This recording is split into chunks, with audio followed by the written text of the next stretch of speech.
I don't remember how I got into this. But talk to me. I was one of the engineering managers at Bridgestone Firestone, the world's largest tire and rubber company. And someone asked me to come to Fort Worth version of this. And I said, sure, what do you want me to do? And they said, well, we'd like you to talk about tires, what makes them cool, what makes them dangerous, how do they affect these guys on fire apparatus. Sure. I said, yeah, I can talk about that. And the way that I got linked in here was kind of by accident because I was there and everybody was saying that Bill Foster's going to be here. I'm like, who's that? That's what I said. That's my exact reaction. Yeah, absolutely. They say it's a big deal. I'm like, I don't care. I'm not changing my presentation. And I don't do presentations anyway. I do programs. Yeah. So you got to twist it. Right. I love it. So Bill came into the classroom. I'm like, who's this old guy, man? And we continued and did the presentation. So I had another guy that works for me then doing the hands-on portion. And Bill said, hey, man, you mind talking for a second? I was like, yeah, sure. What do you want to talk about? And he says, let's go out here. And we wound up sitting on the bumper of one of the fire apparatus. And we were out there 4 hours. It was 101 degrees in Dallas, Fort Worth. And I really liked him. Yeah. And he seemed like he could replace my grandfather or something. He was just very well-spoken, very calm, almost like a hypnotist type voice, vocal tone. And he said, I got this little thing out of here in Lansing. I'd love for you to come out and teach, at my event. And I said, where? And he said, Lansing. Lansing where? And he said, Lansing, Michigan. I said, is there anything out there? Yeah, right. Because I don't want to just come out there and it's just like cows and stuff. And he said, yeah, just come out. And I came out and I met it, and no one knew who I was. No one. Bill Foster was the only person here who knew who I was. So I got out and I did my tire presentation. And I think I had 3 people in the room the first day. Right. And I was supposed to speak that Monday, Tuesday, and Thursday. And the next day I said, okay, cool. I'm still going to give 100%. I don't care what happens. And I gave 100%. So the next day, I think we had like 30 or 40 people in the room. And I said, where'd all you guys come from? They're like, man, Bob said I should come see your presentation. Oh, Jeremy said I should come to yours. Even a couple employees came in and said, we were told we need to come in here and see your presentation. I said, I don't do presentations, guys. I do productions. So they were like, they were totally confused and kind of taken aback by me. They didn't know how to respond. Yeah. And I think they saw how much fun I was having talking about tires, because I've been to tire classes before, and I'm just going to be honest, they sucked so bad. And what I would do is take notes and say, okay, I like that. I'm going to do that. No, I don't like that. I'm never going to do that. And I went to a lot of different speakers in any type of occasion or type of speaking arena or entity, and took notes and started doing this more and more. And then law enforcement found out, because somebody from law enforcement was at one of these events, and they said, hey, can you come train us in tire forensics? And so it was just me then. So now we're a staff of 7, including paralegal, and we travel all over the world and do court cases and train. And this is the tire guy, right? Tennent and Associates. Tennent and Associates is now Tennent Winkleman and Associates, because my vice president / business partner, it's kind of a sad story, but it had a good ending. My wife had cancer year before last, and Ron, my vice president, was on staff already. And he said, TJ, I got the business. Don't worry, I'll run it. Wow. Just take your time with your wife. And Jody got back healthy, and I thought, Jody and I agreed that, we got to do something more than just say thank you. Sure. Let's make him a partner and let him share some of the profits, and vice president of operations. That's fantastic. And so he brought it to the game. And he and I are kind of like polar opposites, which really works for us. That works well. It works really well. We're more aggressive. So if an attorney doesn't pay, then I get on the phone and we get paid. And but out here, this is kind of this event with Spartan is close to my heart, because they kind of gave me my start in EVT training. I had only trained that once when Bill saw me out at Fort Worth, and he happened to be there. Yeah. And he and I developed a very, very, very special bond. As a matter of fact, I'm going to try to go see him at the hospital today. Great. And when I met the staff out here and the people, the technicians that come out here, the biggest thing that I realized with them is they're not just out here to take some time. They actually really want to learn. They do. And they ask a lot of questions. And I love to be challenged, because we're not just here for the technicians. When they ask questions, they're involved with the class. They talk to us about stuff we didn't know either. We're like, oh, really? Hold on. Where's my notepad? What did you say again? And then we investigate that and we'll upgrade. We never do the same presentation twice. Yeah. It's always something. learning. Exactly. Yeah. So it's always something new based on something somebody here said or something we saw when we were doing a court case or whatever to upgrade it. You really can't bring the same presentation every year.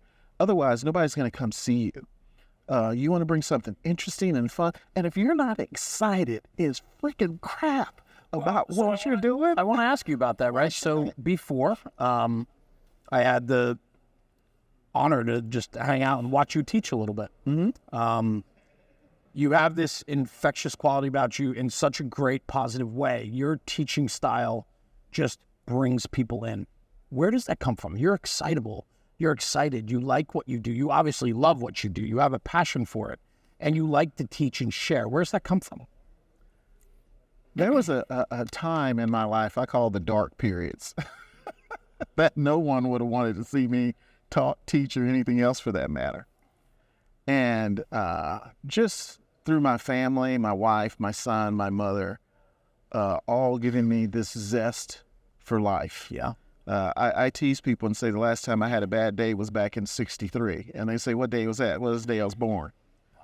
But ever since then, I've had the greatest privilege, the greatest blessing, the greatest anything to have the opportunity to meet literally some of the best people in the world. Yes. And I don't mean just fanatically.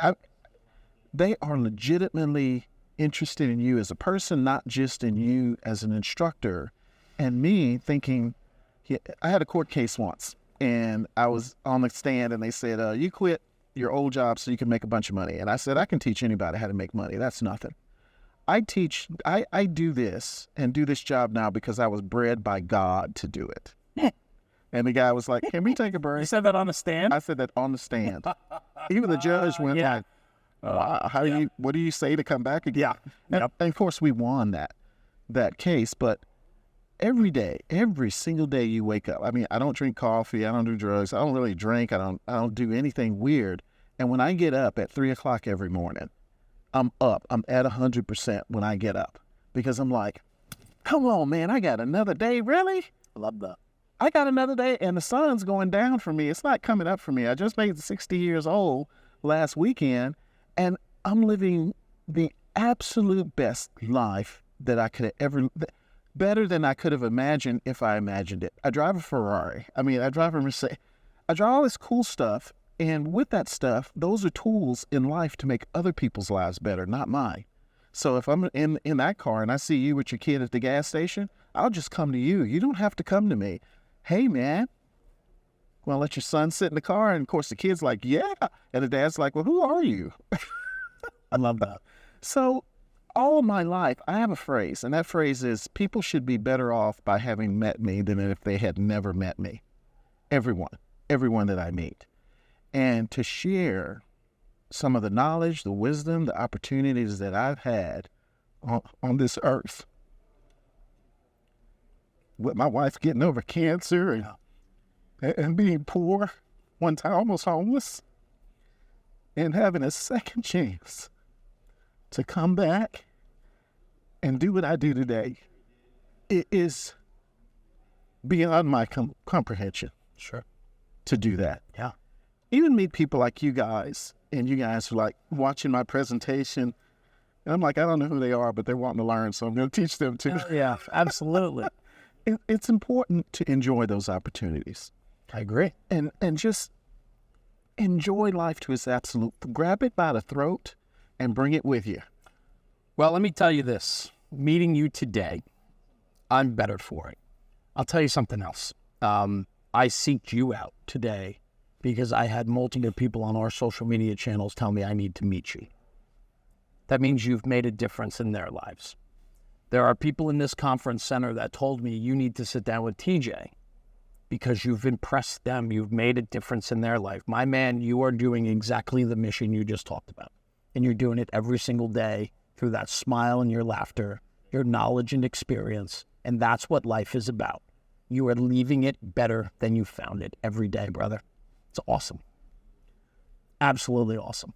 I got to thank you for that because that's important for me to to leave people better off. Everybody seems as though they're going through something nowadays, good or bad. Mm-hmm. And if I know they're going through something bad, I got to do just a little bit of something to make their lives better. Just a little bit. I agree. I agree now more than ever. I want to share a personal story with you. Just 2 weeks ago, I was in Hawaii. Sebi was with me. We were there, invited there to document the fires that happened in Maui, part of our podcast and social media platform. That changed me. That week absolutely changed me. Now, I know it's only 2 weeks ago, but I feel better. I walk differently. I look at people differently. I'm tipping more than I've ever tipped before. You know why? Because I can. Not that I have so much to give, but I have more to give than most. Yes. And so if I have that opportunity to do that, that's more important to me than ever. Or just a simple, you don't have to have all the means in the world to make a difference. You can just give somebody a smile. You're right. Lend an ear. Listen. Instead of talking, just listen. Yes. Somebody has something to say. Give them that respect or that opportunity. I think it's so important. You know, it is. When I was retiring from my previous life as a tire engineer, during my retirement, typically upper management has their own private little thing, and I said, nah, I'm not going to do that. We got to do something for everyone. And I had this beautiful little Hispanic lady come in with some of the people that basically took the trash out and stuff at night. And she was crying, and I said, what's wrong, Maria? And she goes, you're the only executive that ever acknowledged us, that ever saw us. And I said, no, that can't be true. I said, they spoke. She said, sometimes I have to ask them to move their feet off the trash can so that I can throw their trash out. She said, you knew my name, you knew my husband was in the hospital, you knew my kids' names, and we're sorry to see you leave. And I couldn't say anything for a moment because I thought, wow, the only difference that my interaction with her was from the other management was I saw her, because she used to be me. I used to be so poor. I used to be that guy in the hotel taking the trash out. I used to be the guy doing whatever that everybody looked at as mundane. And now they see me, and some people think, well, TJ must have been born with a silver spoon in his mouth. I was not. I really was not. I had to work for every dime. There was a time when I worked 3 jobs, 18 to 22 hours a day for 7 years. Yeah. And still was barely making ends meet, but it was worth it because it honed me into who I am today. And those people, the people here that served us lunch today and dinner, I see them and I acknowledge them every chance that I get. I believe in that so much more so. And as I grow and mature in my own life, even more so. Yes. I'm a better human today than I was yesterday. And I hope that every day forward, I'm better for it. I think so much about valuing your experiences, surrounding yourself with people that make you want to be better, that push you to be better, is so important. It is. My father, who passed a few years ago, was a big influence on me.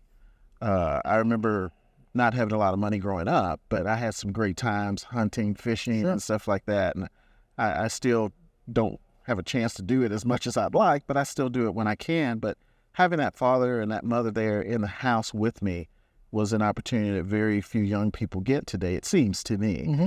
And it's really important for me with my son. We have a 21-year-old son, and he feels comfortable coming to me in my home office and talking to me about anything, sex, drugs, women, whatever. And that hour that he comes in there is dedicated whole. As a matter of fact, my office at my house is set up so I have to turn away from my computer and give him 100% of my attention. And I think people have to relish the moments, the private moments that you have with your kids, with your family members, with your friends. So I don't know if you had a chance to meet Ron, my vice president, but Ron, the people who work with me aren't employees. They're my extended family, and I treat them as my extended family. So if they're in trouble, or not that they get in trouble, but if they need some help with something, I am there to support them as I would a family member. Sure. And I think the key to running any successful organization, and ours is infinitely more successful than I ever thought it would be, is to just listen sometimes. And that is undervalued. And I think if people spent more time just being quiet and listening to what someone else has to say, it really can make a profound difference in your life. Being present. Yeah, because sometimes that's all they want. That's it. And we do a lot of keynotes and things like that. And I was doing a keynote, and I think it was in Florida or something recently. And sometimes I found that people walk up and they just want to touch you. And I was talking to my wife about that. I said, this lady just kind of touched me today. She didn't want anything. She just touched me on my back. And I looked around. I said, oh, hey, how you doing? I said, if you hold on just a second, I'll be done with this guy. And she goes, I didn't need anything. And I find that when sometimes, I don't know, maybe they think I'm not real, but I'm a real guy. I think that's part of it. But I think the other thing, too, is you touched her. Not in a physical sense. Yeah. But in the moral, spiritual, mental touch. Yeah. When you give, and I'm starting to do more and more of these keynotes myself and speaking in public, and when I get done with that, that is the biggest reward for me. It doesn't matter what the paycheck is or any of the return. It has nothing to do with that. For me, I get a high from it. Yeah. I feel that I have a message to share. I think I can project it well. Yeah. I think I can get people excited. Yeah. I think I can have people ride the emotion of my story with me. But I also know that I'm making a difference in what I do. It's important. It is. I got to tell you a funny story. When I first met Ron, who my VP, I met him through a mutual friend that we had who was also working for me at the time. And he was telling Ron, look, I got this guy I just met, man. He's got all these great business ideas and he's got a ton of energy, and I really need you to meet him. And so Ron met me, and he flew down to where I live in Nashville and met me. And he and my other buddy were getting ready to head back to their homes. And they were sitting at the bar, and Ron said, I told Nanny that I didn't want to work for you because I didn't believe you were real. I said, what are you talking about, man? He goes, just all the ideas that you had. You saying that the employees run the company and you can't do this without them. And I've never heard anybody talk like that. So I thought you were just like playing this game or something. I said, Ron, I don't play games with people's feelings, man. He said, I know that now, but I didn't think you were real. I thought you were just some jokester or prankster, maybe a scammer trying to take our money or something. Well, yeah. For sure. And I said, Ron, I've always been like that. That's always been who TJ Tennent is. And I hope you understand that he said, oh, I know now that it's really you. But sometimes you come across as so passionate about what you're trying to do and sharing your ideas with us and listening to our ideas that, people could think that there's no way this guy is realistic. I said, everything is realistic. The sky's realistic, and that's our limit for right now. We're going till we get to the top. So enjoy this ride, brother. Yeah, for sure. I just want to bring it around a little bit. Right? Sure. I mean, I started this conversation with you saying that we're going to become best friends by the end. We are. Like, there is a lot of similarities and connection here that I just sensed as soon as I started hearing you talk before. I just want to focus back real quick on why we're here today, right? Mm-hmm. And the reason being is you talk about the importance of people being present and so on, and how your father was an inspiration for you in many ways, how you are there for your son when he wants and needs you. A lot of conversation about Bill Foster, the founder of this conference, probably the forefather of emergency vehicle training in regards to emergency vehicles. His contributions to this and who he is, what does he mean to you?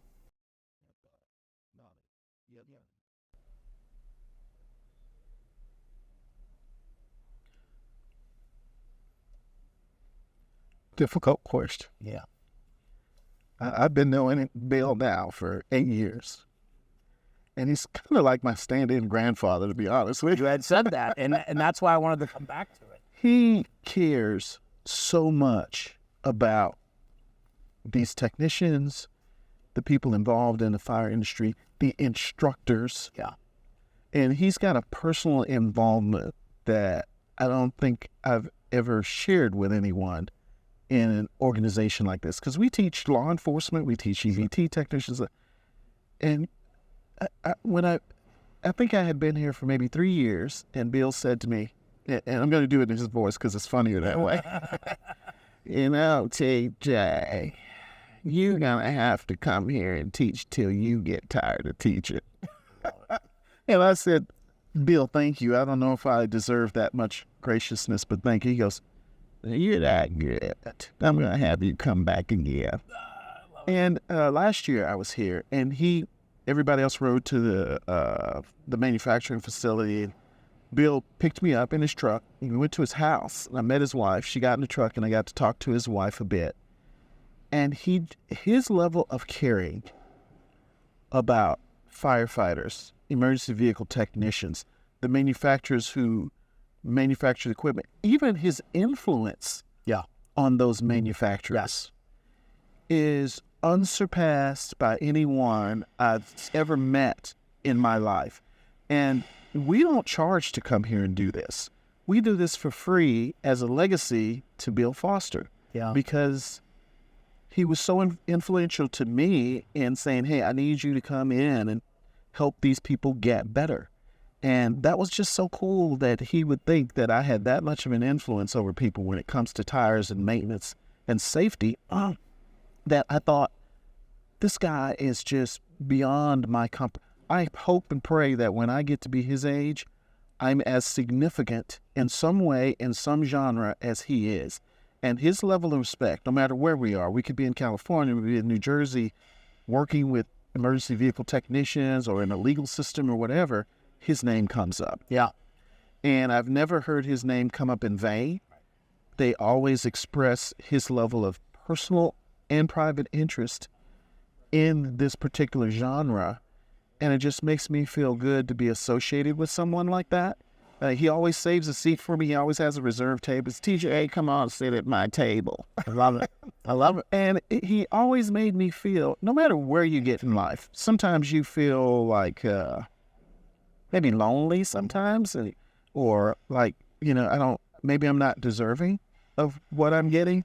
And he always welcomed me as a family member. With open arms. As a matter of fact, today, when I get done here with the class and all that, I got the address of the hospital. I'm going to try to make my way there and see him, because he doesn't have much longer to be around. I don't know that he'll be here next year when I get back, but I want him to know that he represents more than just life and happiness. He represents family, because all these 350 people here today, a lot of them new their first time. These are new family members. They aren't new technicians. And even the people that are in my tire class today come in, they've heard of me, they've never seen me. They were told, hey, you should go to the tire class. And they're thinking the same thing I thought the first time I went to a tire class. Oh, this is going to be boring. And in the first 30 minutes, they're like, holy freaking crap, this dude's insane, man. And that's how we basically run our business, whether it's in this genre or something else, is by word of mouth. And I feel like when someone tells someone, hey, TJ and his staff are really good. If you need them, they're the people you need to call. I'm not just working for me then. I got somebody else that put their livelihood possibly online for us to represent not only us, but them as well.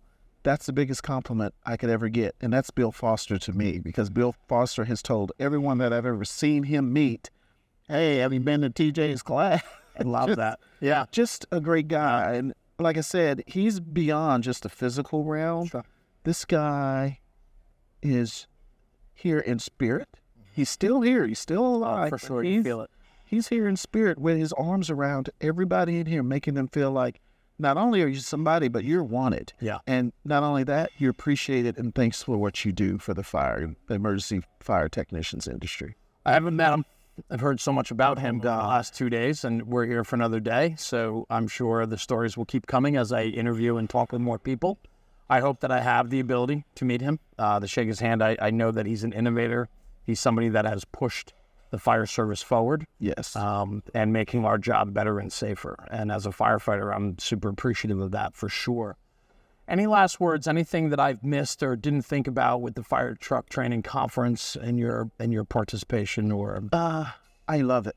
I think every young boy likes fire trucks. And absolutely. I still have an old my son liked fire trucks. And I remember the first time I brought him to a conference, I think he was probably 15 or 16. He got to see a fire truck and get in one. I didn't think I was going to get him out of that. Right? I'm like, come on, man. I said, do you want to work? Can I show you the tires? Yeah. He's like, no, that's the best part. Absolutely. But having the honor to come here, feel appreciated, learn things, learn from people, they learn from us, is a great experience and a great honor. Yes. And even to meet you guys, because I had never met you guys before, and seeing how nice you guys were, I could tell you were nice. I got that sixth sense. My spidey sense was like, they're okay. Don't hate them right off. Full show. Don't worry about it. But no, it's just a great place. I hope you guys get to come back again. For sure. I'd love to see you guys. And I want to sit through your whole class, to be honest with you. And Tyres have nothing to, I'm telling you this, right? I love to learn. I mean, I love different things. And automotives is not one of my strong points. I'm a mechanical guy, but on the industrial side, on the side of the firehouse. So automotive is not a strong suit for me. And I never knew that there was so much that went into tires. And I literally watched you for 15, 20 minutes before doing a show and tell about, looking at damage on tires and, and so on. And just your magnetism, I was consumed. Your teaching style and the way that you talk to your, I don't even want to say students, your peers, the people that are there to soak in your knowledge and experience. I'd love to do that. I would love to see you speak. I think you bring such a positivity about you, your aura, your sense of being is overwhelming, man. And just keep it going. I would love to have you guys at one of those classes. The whole class is exhausting for everybody. Half the class. And we actually also do a 5-day class, which is just tires for 5 days, hands-on in classroom.